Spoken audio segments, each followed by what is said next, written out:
Hi, I'm Lone Gandil. Was slavery, Jim Crow, and segregation really that bad? Did American society really repeatedly screw the descendants of slaves, like some say? The answer is yes, and it begs the question, should the United States pay some sort of reparation in a formal apology for slavery and discrimination? The answer to that is complicated. Below, I cover the dark history of American society's poor treatment of blacks. Then I describe a reparations program I'd be sympathetic towards, before explaining why I'm skeptical of reparations in general, and flat out against any but a relatively small reparations payout. Sometimes when you look deeper into bad things, they aren't as bad as they appeared from further away. That is not the case with historical black discrimination. United States society, government, and people repeatedly shit on blacks for hundreds of years. It's sad, embarrassing, and shameful. Let me briefly cover this somber history in case there are some major moments you have forgotten. The slave trade involved shipping people in horrible conditions across the Atlantic. People were stacked on top of each other, living in their own shit. Many died on the journey. Some slaves were taken from wars between African tribes, wars that would have happened with or without European demand for slaves. However, the demand increased the extent that African tribes gained slaves. Sometimes they'd overly enforce laws. Other times they'd raid other tribes, stealing free human beings in terrifying moments that resulted in them and their descendants living in chains. Slavery itself is an insult to human freedom, even if slaves were treated kindly. However, slaves were not treated kindly. They were whipped, raped, separated from their spouses and children, and traded like property. When black slaves finally got their freedom in 1865, they were destitute and had limited options. Many agreed to continue farming the same land in sharecropping systems that were designed to screw former slaves. Plantation owners would deduct food and living costs from earnings, often leaving the croppers indebted to the owners. This obligated them to work until their debt was paid off, effectively re-enslaving them. If these croppers tried to leave or seek other work, local sheriffs would arrest, assault, and murder the croppers. If the owners committed the violence themselves, sheriffs would condone it. Sharecroppers were unfairly charged high interest rates, and debts accrued would have to be paid off by the labor of descendants. Owners wouldn't even give the croppers what they agreed to, often cheating the former slaves out of money owed. Sharecropping didn't give much economic opportunity, giving the former slaves a tough outlook, and often making them free in name only. Blacks were frequently falsely accused of owing money. Then biased courts would convict them, damning them to debt slavery. As of 1900, there were tons of letters written to the president describing the unfair enslavement of family members. Eventually, the federal government investigated and validated such complaints. Ringleaders were punished with minimum sentences, and the government moved on. The debt slavery continued because the political will to end it was not there. When former slaves owned land, it sometimes was stolen from them for debts or taxes supposedly owed. Not being able to read, or having connections to a lawyer or the court, and living under a justice system partial to whites, blacks would lose everything and have no choice but to sharecrop. Other land was stolen by violence and the threat of violence. Sharecropping did affect whites and immigrants too, but blacks had less access to rights to fight it. Only in the 1940s was debt slavery ended, as President Roosevelt thought slavery would make the United States vulnerable to Japanese propaganda. The South would penalize blacks for all sorts of little things, including startling a white woman, speaking loudly in the company of a white woman, selling produce after dark, walking along a rail line, and not being employed. How one proved they were employed was by having a white man say you worked for him. So this made blacks dependent on the grace and employment of whites just to stay out of prison, either as direct punishment for supposed crimes, or when poor blacks couldn't pay fees, they were imprisoned. Prison wardens sold or leased prisoners to plantations, mines, and factories to work. From the end of Reconstruction to World War II, it's estimated that 100,000 were enslaved in this way. Sometimes people would falsely accuse blacks of owing money, but the truth of the accusation didn't matter. The courts were biased against blacks, who were often convicted without regard for the truth. There would be periods of times without large amounts of blacks being sent to prison. Then a need for labor would come in, and suddenly blacks were charged left and right for a variety of crimes. The justice system was used to provide cheap labor and to shit on blacks with massive logs of injustice. Researchers have looked in courts for evidence of these waves of black crimes, but the evidence isn't there. All these ticky-tacky and bullshit arrests created statistics that helped create the impression that blacks were a criminal people. Later, instead of convict leasing, chain gangs would work for the state on things like road projects. The Jim Crow laws of the South ripped blacks from the limited rights they gained during Reconstruction, preventing them from gaining political power and forcing them to be segregated and unequal. In 1930s rural Louisiana, black kids were expected to work on farms, so had shorter school years than whites.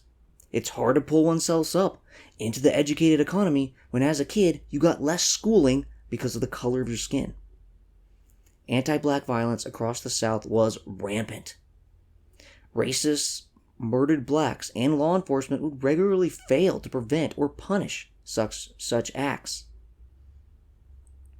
Blacks moved north and west in great waves of migration to escape their hell in the South. However, there, they faced more discrimination from people in government, unequal segregation, and violence. States and localities banned marriage between blacks and whites, and even banned blacks from being in a town's borders after dark. If not made an official ordinance, police and organized mobs enforced such bans anyways. Sometimes, blacks living in certain towns were forced to flee white mobs. In areas that had too large of black populations to kick out, whites made zoning regulations creating separate living areas for blacks and whites. These would forbid blacks from buying on majority white blocks. In 1917, such regulations were overturned by the Supreme Court. However, many cities ignored the decision, often using a lot of bullshit reasoning to claim similar laws were technically constitutional. Cities banning integrated housing existed often until the early to late 60s, although some existed in the late 80s. Starting in the 1910s, local and federal officials promoted policies that restricted certain neighborhoods to single-family homes, preventing poor blacks from entering such neighborhoods, and these laws were at least partially racially motivated. Other zoning decisions were strategically made to keep white areas all white, and zoning allowed polluting industry, liquor, incinerators, toxic waste facilities, landfills, prostitution, and the like in black areas. City councils cared about white objections to these things in their neighborhoods, but not black objections. The placing of undesirable operations in black areas reinforced the perception of blacks as slum dwellers, which contributed to white flight. Not only did this worsen quality of life in these areas, the FHA used that black homes were close to undesirable things to consider a mortgage to these areas risky. Without FHA mortgages, blacks had to pay more for housing. This took away resources that could have been used to upkeep the homes, reinforcing slum conditions. So these zoning strategies screwed many blacks when it came to getting amortized mortgages.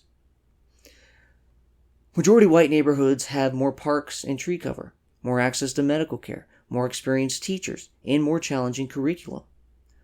Blacks and whites were segregated in federal service, and blacks were even demoted to make sure a black wouldn't supervise a white.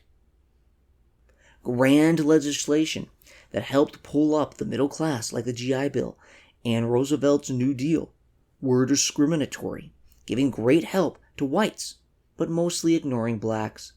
Industries where most of the labor was black were excluded from New Deal protections against minimum wage and child labor laws, giving white business owners cheaper labor.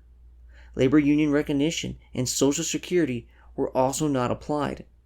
State and local governments behaved similarly. To get the New Deal passed, Roosevelt needed Southern support. For decades, the need for Southern support created laws that benefited whites, while leaving blacks behind. Presidents like Roosevelt didn't desire to shit on blacks, but the South did, and treating black people fairly wasn't his top priority, so political compromises were made. Often, blacks were only hired if needed to make full crews, and they couldn't be promoted to foreman or supervisory roles. The Federal Emergency Relief Administration of 1933 disproportionately helped unemployed whites and regularly didn't let blacks take any but unskilled jobs and paid them less. The National Recovery Administration had similar policies and used various technicalities and rules to pay blacks less than whites. Particular jobs in factories where blacks predominated were left out for wage increases. The Civilian Conservation Corps acted similarly. Unions would not allow blacks to join, or segregated them into lower paid jobs. Yet the government still protected these unions' bargaining rights. During World War II, when black labor was needed, unions would form auxiliary unions for blacks. Members here couldn't file grievances or vote, received less benefits and help, and were relegated to lower paid work. The federal government would recognize segregated unions until 1962. Even after allowed into unions, seniority-based membership put blacks at the bottom. Blacks were excluded during home and highway construction booms after the Second World War. By missing out on quality war production and suburbanization jobs, blacks missed out on two huge wage growth periods of the middle 1900s. The 1944 GI Bill often limited education and training for blacks to lower-level jobs, even if they were qualified for something better. Other services and agencies meant to help workers were discriminatory, or looked the other way when businesses were discriminatory, or failed to hire blacks even when qualified black workers were in the area and looking for work, sometimes instead leaving jobs open. During World War II, blacks moved to cities as factories ran out of white workers. This created a housing shortage, so the federal government created public housing, explicitly segregated public housing. The government made poorly constructed housing for blacks that was intended to be temporary, while whites were assigned better areas with construction intended for permanence. In many places, there were no blacks before the war, so this policy created long-lasting segregation that likely wouldn't have been so strong otherwise. In other areas, the government provided housing only for whites, so blacks instead lived in congested slums. Local police and the housing authority pressed for cities to forbid integrated activities, recreation, sports, scout troops, movie screenings, etc. Government work programs were segregated. The government helped recruit developers and gave low-interest loans, but required that these new houses not be sold to blacks. It encouraged and helped financing the remodeling of houses to allow renting to a white worker.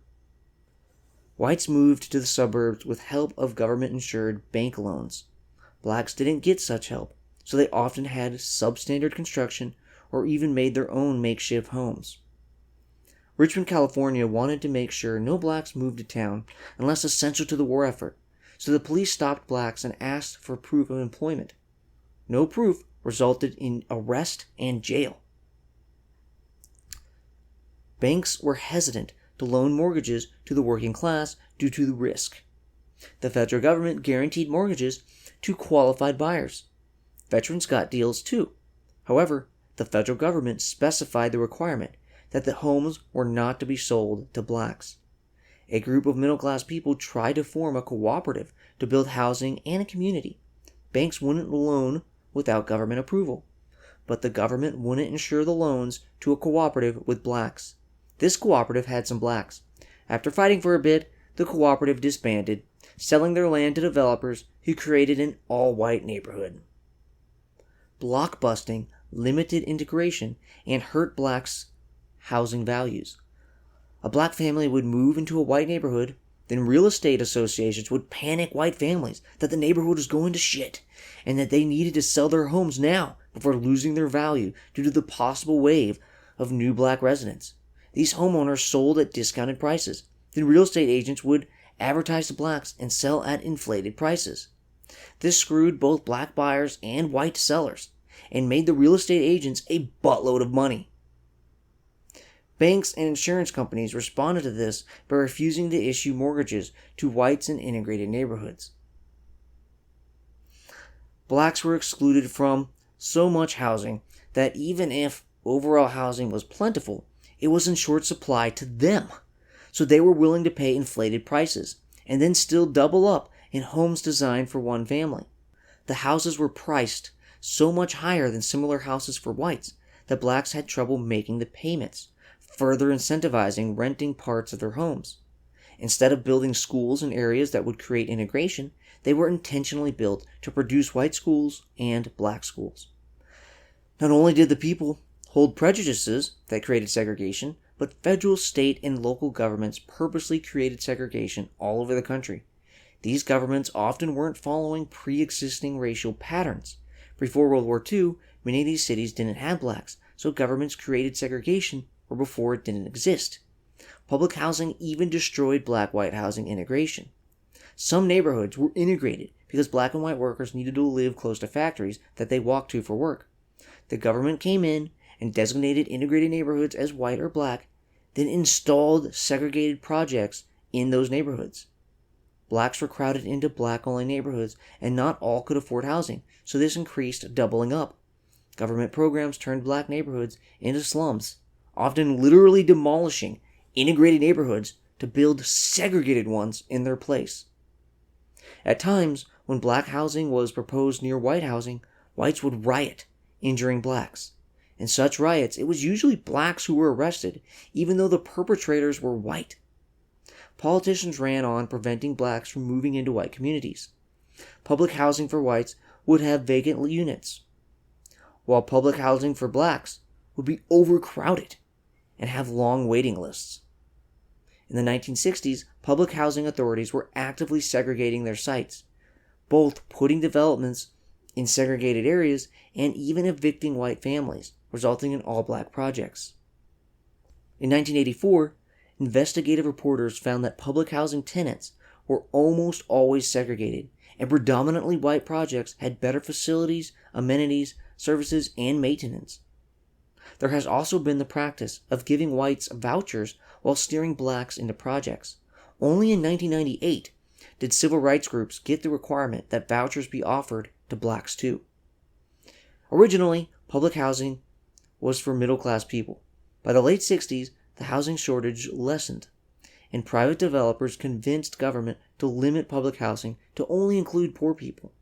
This resulted in deteriorated conditions because maintenance workers made too much to live in the buildings. Below middle-class rents were not enough for maintenance. The government didn't provide sufficient subsidies, and the lower-income people didn't have the political power to get the needed upkeep funds.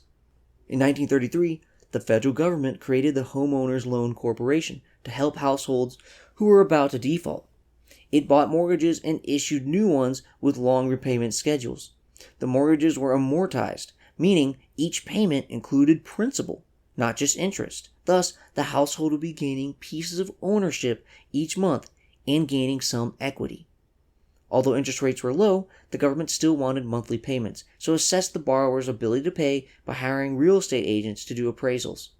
The racial composition of neighborhoods was a part of their national ethics code, so race affected this appraisal. This is where we got color-coded maps that showed safe neighborhoods in green and risky ones in red. If blacks lived in a neighborhood, the neighborhood was red. This wasn't just correlational. Having a black in a neighborhood was officially grounds for considering the neighborhood riskier to loan to. The Federal Housing Administration was created in 1934. It ensured long-term amortized mortgages and also had to appraise risk. Its standard had a whites-only requirement. It determined that loans to racially mixed neighborhoods were too risky, making racial segregation an official part of the federal mortgage insurance program. If you wanted an FHA guaranteed mortgage, you had to be white and live in a white-only community. Because areas considered risky were outlined and shaded on maps in red, this practice became known as redlining. Redlining was not banned until 1968 in the Fair Housing Act, but some redlining continued. Not being able to get a good deal on a loan and being forced to live and raise children in shittier neighborhoods is a huge economic disadvantage. One pushed on blacks by society and government, and done so because of race. Add on top of this job discrimination for the same reason, and it is no wonder that blacks were in such a poor condition economically.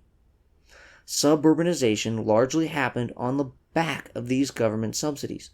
The government helped create the suburbanized middle class, but blacks were left out. Subdivisions built for blacks had worse construction and design due to less financing. Because blacks were often denied FHA and VA loans, black areas had more renting. When an FH loan did default, the FHA made sure the home was resold to whites.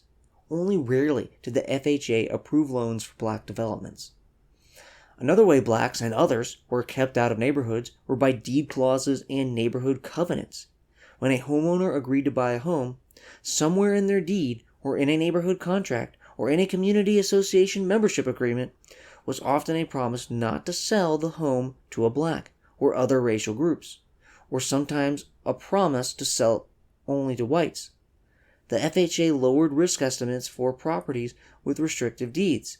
The VA recommended or demanded that properties have racial covenants. After many courts upheld such agreements, including the Supreme Court eventually declared these illegal in 1946. But they persisted long after. Even the FHA didn't initially change their policy based on the court's ruling, which technically didn't outlaw them but made them unenforceable in court. Once the FHA began obeying in 1950, it insured properties that got around the ruling with agreements that weren't explicitly racial, like requiring neighbors or a board to approve a sale. It wasn't until 1962 when the FHA stopped financing subdivisions that refused to sell to blacks, and local courts still upheld suits based on covenants for 5 years. The FHA in localities tried other ways to get around the Supreme Court's ruling, but eventually the court cracked down with tighter rulings. Since the 1950s, new covenants became rare, but the old ones lasted a very long time, and the racial residential patterns they created often exist to this day. Covenants didn't just reinforce racial patterns, but also created them. For example, Minneapolis was not very segregated before racially restrictive deeds came into effect. Such deeds pushed blacks into small areas. Even as the black population grew, a larger part of the city became white only. Thus, in some cities, these deeds created the residential segregation that we see currently. Although FHA policy was motivated by a racist dislike of blacks that was prevalent in the country, they also had the excuse of protecting home values. Even if this was part of the motivation, this does not justify such behavior. The policy expanded and reinforced segregation, which bolstered people's racist attitudes. Wronging and screwing over a people based on the color of their skin is not justified by the potential impact on housing values. FHA policy also led to the evil tactic of blockbusting. White people were afraid of their neighborhood turning black, afraid because of a dislike of blacks, a fear of blacks, and concern about the value of their houses.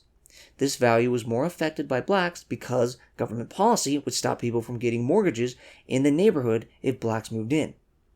Real estate firms would get white people scared that blacks were moving into the neighborhood. Sometimes they'd hire a black woman to push a carriage with babies through the neighborhood, or hire black men to drive through with radios blasting, or pay black men to knock on doors asking if homes were for sale, or have blacks call asking for typical black names. They'd also buy ads in black newspapers advertising the houses, even if they weren't for sale, to get blacks into the neighborhood looking for homes. All of this, as well as normal persuasion by talking up a fear of blacks moving into the neighborhood, was done to scare white homeowners into thinking that blacks were moving in and their neighborhood would soon turn. These whites would then sell their homes at reduced prices, and the agents would turn around and sell to blacks at marked up prices, screwing over both the white and black homeowners. This additionally added to white flight because more whites would flee after blacks moved in. Blacks couldn't get insured mortgages, so agents often sold houses to blacks using installment plans called on contract. Black families were responsible for the home maintenance, but they did not accrue ownership of the home until the entire bill was paid off. And if a payment was missed, the home went back to the agent. Many blacks fell into this trap, losing their home, the money and effort spent maintaining it, and all the payments. Agents would sell these homes again to new black families. Making the high house payments was difficult. This led to double shifts and man and woman working. It led to crowded houses and little money or time for maintenance and proper child rearing. This led to worsening schools and higher crime, which further confirmed the white belief that blacks ruin neighborhoods. Banks and insurance companies acted in ways that supported segregation, and government taxes and regulations supported these actions. State and local governments supplemented federal efforts to maintain segregation. Highway planners were racially motivated when they built highways that destroyed black areas. While these areas were blighted, this and other slum clearance tactics didn't come with help to move people into better places, so it just made things worse for those whose neighborhoods were destroyed.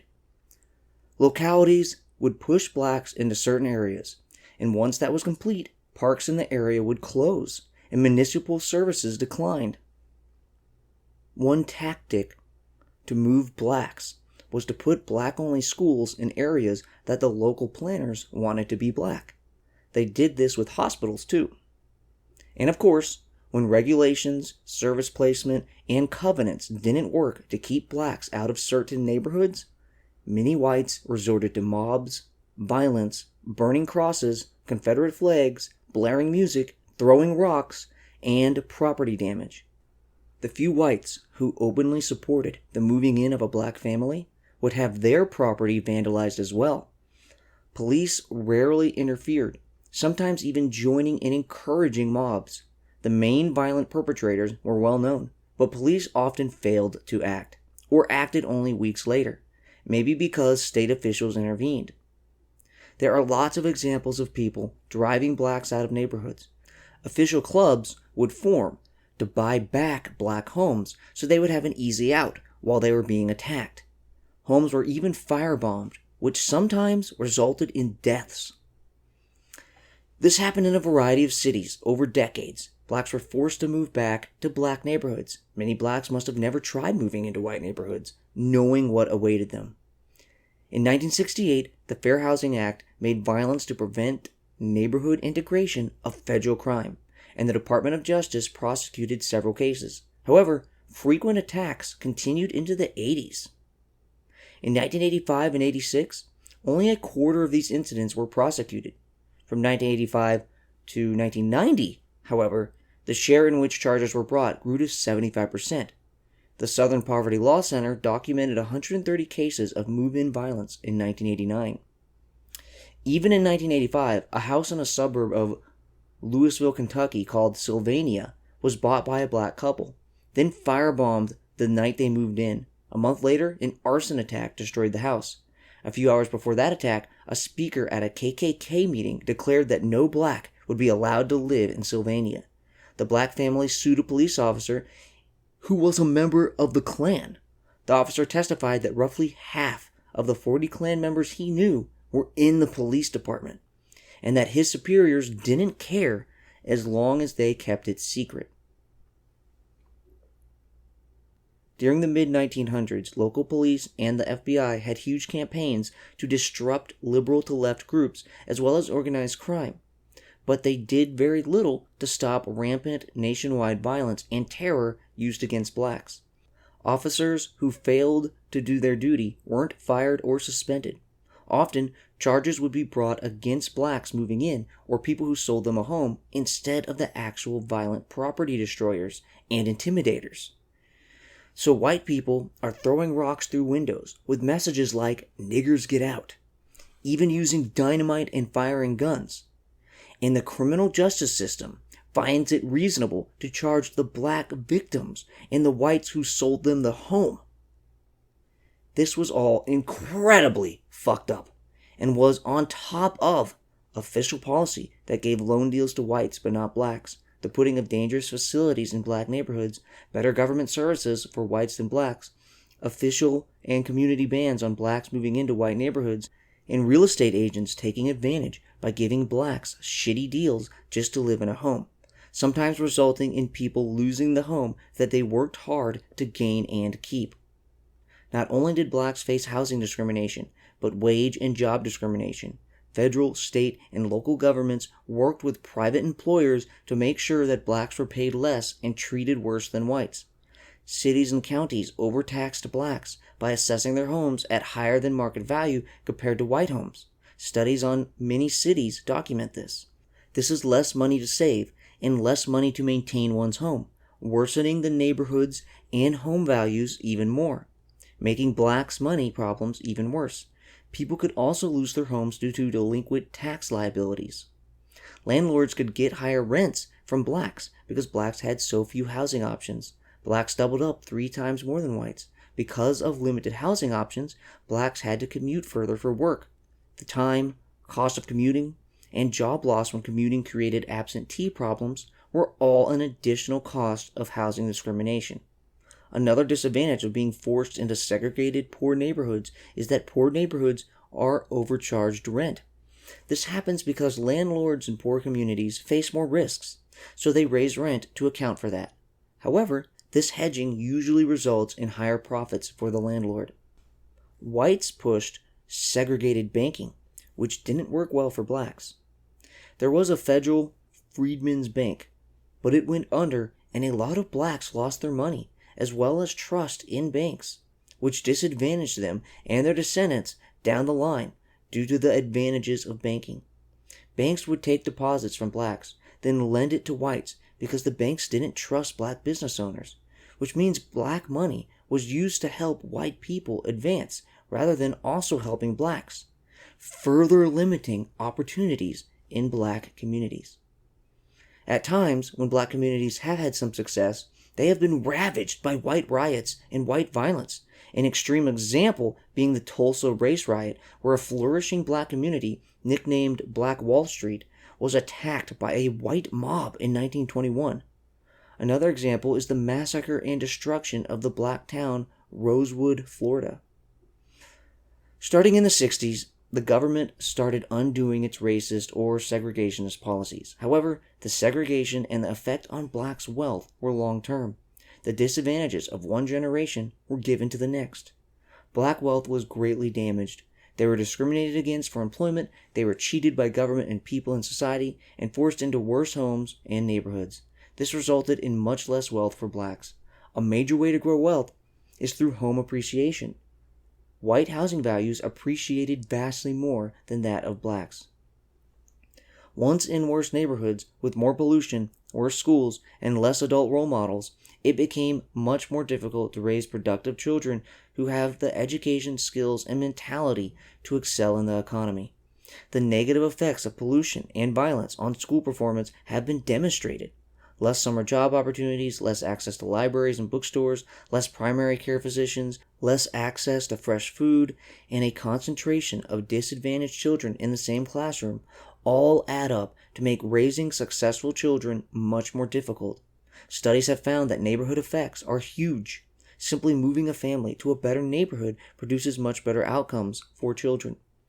The stress and lack of stability from parents being unemployed, less help with education from parents who have little schooling themselves, crowded houses with less places to study, and worse health care decrease the chance of educational and occupational success. Of course, these challenges can be conquered, but the average student is much more likely to have worse outcomes when growing up with such disadvantages. Not only do whites have much more wealth to inherit, parents can use that wealth to support their children's development and to help them get started in life. Both parents and children can use that wealth to help them through rough times, and because the parents are wealthy, when kids succeed, they don't need to support their parents financially.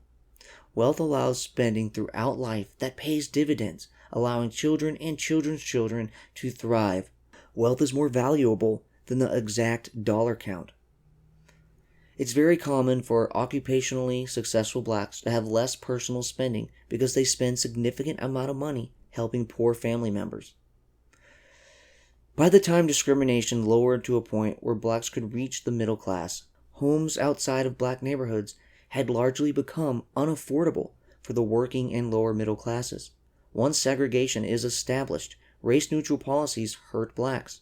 All the subsidies that suburban homeowners benefit from help whites much more than blacks. Sure, these aren't specifically racial, but the reason they help whites more than blacks is because of racially motivated policies and behaviors in the past. Subsidies and tax credits for low-income housing mostly build in segregated neighborhoods rather than integrated ones, further reinforcing segregation.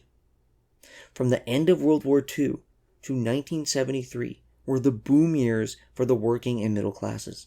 Their incomes expanded greatly, but during this period, blacks weren't allowed to fully participate in this economy. By the time blacks' incomes could grow in the 60s, suburbanization was mostly done, so the era of cheap housing was over. After 1973, real wages didn't grow much, and by some measures were stagnant while home prices soared.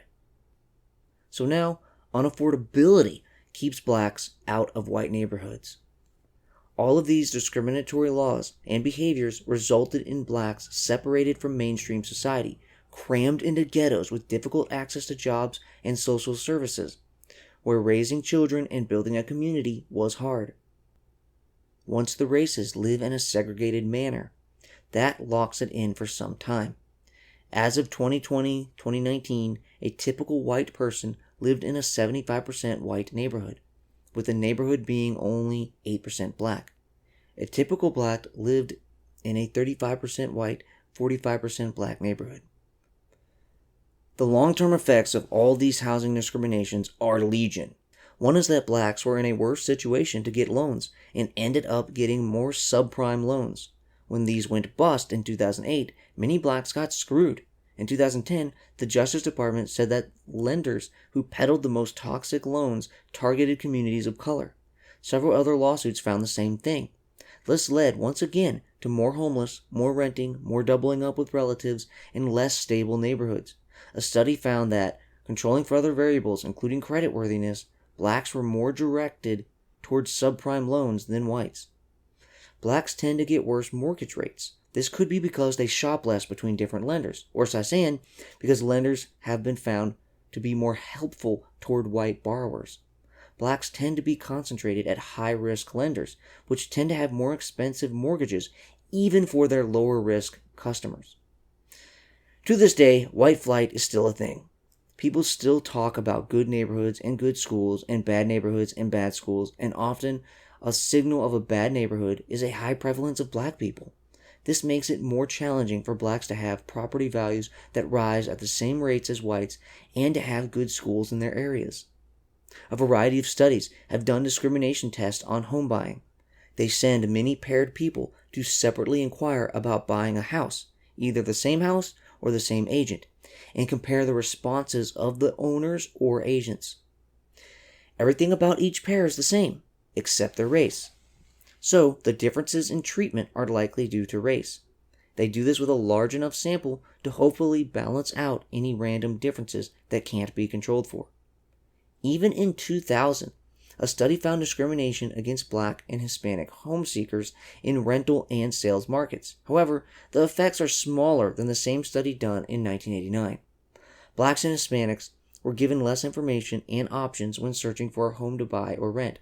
Less information, less helpful owners and agents, and seeing less properties makes the effort to find a home more costly and time-consuming.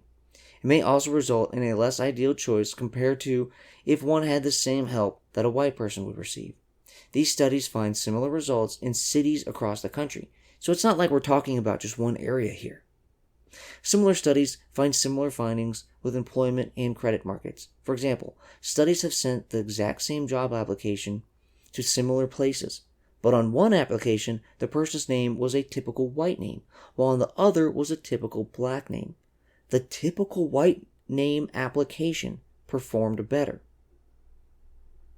Some studies have looked into the long-term effects of slavery and other racist or discriminatory actions on people's psyches. Both the DNA epigenetics and the trauma-based behaviors of parents have been passed down through generations and can create negative behaviors and psychological attributes in blacks that are a direct result of ancestor trauma. This has been called post-traumatic slave syndrome. The extent that police are racist is at times exaggerated and turns into unjustified hate against police. Also, individual events can be accurately or inaccurately blamed on police. However, it is clear that across time and space in the United States, there has been racial bias in police departments. Sometimes it's because officers are racist, but other times it's because the blacks are the people who bad cops can get away with abusing. In 1970 San Diego, 3 officers quit, claiming that the force was too racist. The chief and captains interviewed every officer on the force, and it was clear that racist slurs were regularly used on the job. This wasn't the case of bad apples, but a bad orchard. Some officers went into the career for the wrong reason. Others went still under 25 and simply had not matured enough for such responsibility. Cops have reported that they'd abused their power, especially against young blacks, just for the person looking at them wrong. They didn't like their authority even being subtly challenged by such people. Chief Norm Stamper said that in his first year as a cop, he'd see black men looking at him weird and bait them into punching him just so he could choke them out. Unions exacerbate the problem because they don't simply protect workers' rights, but defend bad cops. Police departments can contain bad cultures that take focus to clean up. Police can get into an us versus them mentality when they should be in partnership with their community. There has been a lot of improvement in police departments since the 1970s, but there is still more room for improvement, and it will be an ongoing battle. I'm sympathetic toward cops because they have a tough job, and it's often many young black males who commit crimes in some communities, so it's hard not to stereotype. One black officer wrote that he started to have bias against his own race. Nevertheless, it has been demonstrated that in many police departments, blacks have been treated unfairly, and this is yet another giant piece of shit dropped on the heads of blacks by the greater society.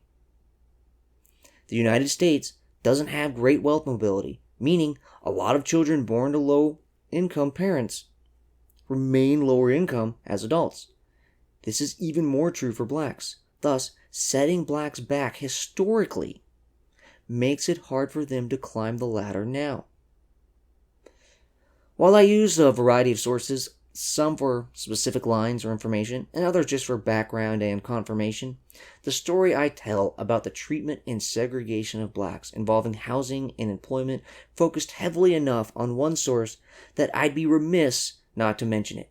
The book The Color of Law by Richard Rothstein does a great job laying out this history, and I strongly recommend it if you want more examples and detail of this stuff that I briefly covered. As I said earlier, the history I just quickly went over is only worse when you dig into it deeper. There are examples after examples of outrageous and unfair actions and situations that really made the lives of blacks in America so much more difficult. And the bulk of this only stopped in the 1960s. That wasn't that long ago. Significant amounts of discrimination happened throughout the 20th century, and we have remnants of current discrimination today.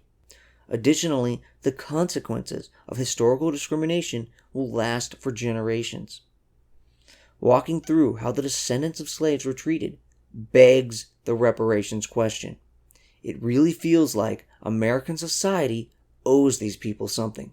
However, I'm still skeptical that reparations is a good idea.